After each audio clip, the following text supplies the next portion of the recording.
Hi welcome to Suchi world. ನನ್ನ ಚಾನಲ್ನ ಯಾರ್ಯಾರು ಸಬ್ಸ್ಕ್ರೈಬ್ ಮಾಡದೆ ವಿಡಿಯೋ ನೋಡ್ತಿದ್ದೀರೋ ದಯವಿಟ್ಟು ಸಬ್ಸ್ಕ್ರೈಬ್ ಮಾಡಿ ವಿಡಿಯೋ ನೋಡಿ ಅಂತ ಹೇಳ್ತಾ ಇವತ್ತಿನ ವಿಡಿಯೋನ ಸ್ಟಾರ್ಟ್ ಮಾಡೋಣ.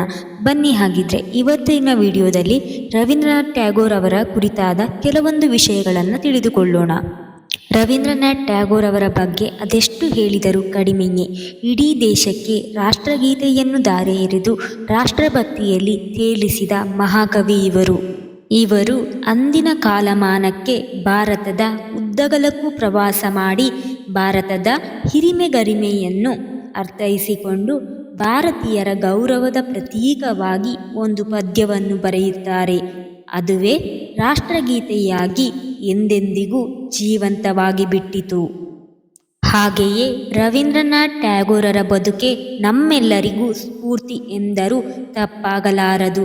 ಅಗರ್ಭ ಶ್ರೀಮಂತಿಕೆ ಇದ್ದರೂ ಓರ್ವ ಸಂತನಂತೆ ಬದುಕಿದ ಇವರ ತ್ಯಾಗ ಕರುಣೆ ಅಜರಾಮರವಾದದ್ದು. ರವೀಂದ್ರನಾಥ್ ಟ್ಯಾಗೋರ್ ಅವರು ಸಾಹಿತ್ಯ, ಕಾವ್ಯ, ಸಂಗೀತ, ಶಿಕ್ಷಣ, ಚಿತ್ರಕಲೆ ಮತ್ತು ಸಾಮಾಜಿಕ ಚಿಂತನೆ ಕ್ಷೇತ್ರಗಳಲ್ಲಿ ಅಪಾರವಾದ ಹೆಸರು ಮಾಡಿದ್ದಾರೆ.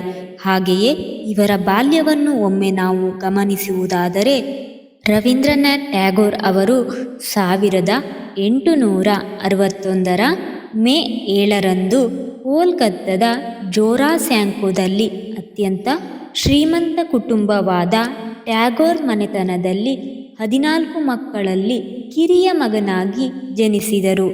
ಹಾಗೆ ಇವರ ತಂದೆ ದೇವೇಂದ್ರನಾಥ್ ಟ್ಯಾಗೋರ್ ಮತ್ತು ತಾಯಿ ಶಾರದಾ ದೇವಿ. ಬಾಲ್ಯದಿಂದಲೇ ರವೀಂದ್ರನಾಥ್ ಟ್ಯಾಗೋರ್ ಅವರಿಗೆ ಸಾಹಿತ್ಯ, ಸಂಗೀತ ಮತ್ತು ಚಿತ್ರಕಲೆಯ ಬಗ್ಗೆ ಅಪಾರ ಆಸಕ್ತಿ ಇತ್ತು.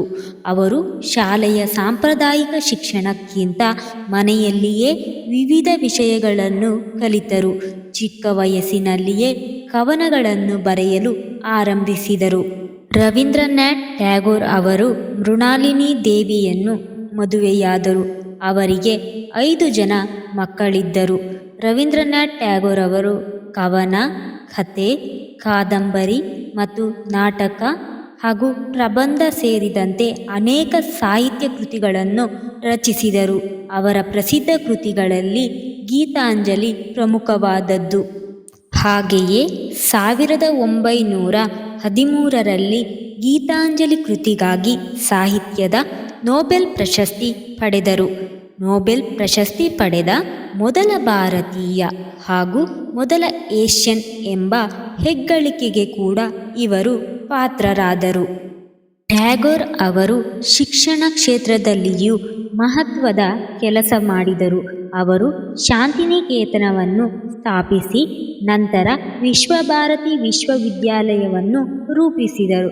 ಪ್ರಕೃತಿಯ ಮಧ್ಯದಲ್ಲಿ ಮಕ್ಕಳಿಗೆ ಶಿಕ್ಷಣ ನೀಡಬೇಕು ಎಂಬುದು ಅವರ ಪ್ರಮುಖ ಆಶಯವಾಗಿತ್ತು. ಹಾಗೆಯೇ ರವೀಂದ್ರನಾಥ್ ಟ್ಯಾಗೋರ್ ಅವರು ಭಾರತದ ರಾಷ್ಟ್ರಗೀತೆಯಾದ ಜನಗಣ ಮನವನ್ನು ರಚಿಸಿದ್ದಾರೆ. ಹಾಗೆ ಬಾಂಗ್ಲಾದೇಶದ ರಾಷ್ಟ್ರಗೀತೆಯಾದ ಅಮರ್ ಶೋನರ್ ಬಾಂಗ್ಲಾ ಗೀತೆಯನ್ನು ಕೂಡ ಇವರೇ ರಚಿಸಿದ್ದಾರೆ. ಬ್ರಿಟಿಷ್ ಸರ್ಕಾರವು ಇವರ ಸಾಹಿತ್ಯ ಸಾಧನೆಯನ್ನು ಮೆಚ್ಚಿ 1915ರಲ್ಲಿ ಇವರಿಗೆ ನೈಟ್ಹುಡ್ ಪ್ರಶಸ್ತಿ ನೀಡಿ ಗೌರವಿಸಿತ್ತು. ಆದರೆ 1919ರಲ್ಲಿ ನಡೆದ ಜಲಿಯನ್ ವಾಲಾಬಾಗ್ ಹತ್ಯಾಕಾಂಡದ ನಂತರ ಆ ಗೌರವವನ್ನು ಅವರು ತ್ಯಜಿಸಿದರು. 1941ರ ಆಗಸ್ಟ್ 7ರಂದು ತಮ್ಮ 80ನೇ ವಯಸ್ಸಿನಲ್ಲಿ ಕೋಲ್ಕತ್ತಾದಲ್ಲಿ ರವೀಂದ್ರನಾಥ್ ಟ್ಯಾಗೋರ್ ಅವರು ನಿಧನರಾದರು. ಅವರು ನಮ್ಮನ್ನು ಅಗಲಿದರು. ಅವರ ಕವನಗಳು, ಸಾಹಿತ್ಯ, ಸಂಗೀತ ಮತ್ತು ವಿಚಾರಗಳು ಇಂದಿಗೂ ಜೀವಂತವಾಗಿವೆ. ಹಾಗೆಯೇ ನನ್ನ ಈ ವಿಡಿಯೋ ನಿಮಗೆ ಇಷ್ಟವಾಗಿದ್ದರೆ ಇಂತಹ ಇನ್ನಷ್ಟು ವಿಡಿಯೋಗಳಿಗಾಗಿ ನನ್ನ ಚಾನಲನ್ನು ಸಬ್ಸ್ಕ್ರೈಬ್ ಮಾಡಿ ಮತ್ತು ನನ್ನ ಎಲ್ಲ ವಿಡಿಯೋಗಳ ನೋಟಿಫಿಕೇಷನ್ನನ್ನು ಮೊದಲು ಪಡೆಯಲು ಪಕ್ಕದಲ್ಲಿಯೇ ಕಾಣುವ ಬೆಲ್ ಐಕಾನ್ನನ್ನು ಪ್ರೆಸ್ ಮಾಡಿ ಮತ್ತು ನಿಮ್ಮ ಸ್ನೇಹಿತರೊಂದಿಗೆ ಹಂಚಿಕೊಳ್ಳುವ ಮೂಲಕ ನನಗೆ ಸಪೋರ್ಟ್ ಮಾಡಿ. ಹಾಗೆ ನನ್ನ ಎಲ್ಲ ವಿಡಿಯೋಗಳಿಗೆ ಲೈಕ್ ಮಾಡಿ. ನೀವು ನೀಡುವ ಒಂದು ಲೈಕ್ ಮತ್ತು ಮಾಡುವ ಒಂದು ಸಬ್ಸ್ಕ್ರೈಬಿಂದ ನನಗೆ ಇನ್ನಷ್ಟು ವಿಡಿಯೋಗಳನ್ನು ಮಾಡುವುದಕ್ಕೆ ಹೆಚ್ಚು ಪ್ರೋತ್ಸಾಹ ಸಿಕ್ಕ ಹಾಗೆ ಆಗುತ್ತೆ. ಧನ್ಯವಾದಗಳು.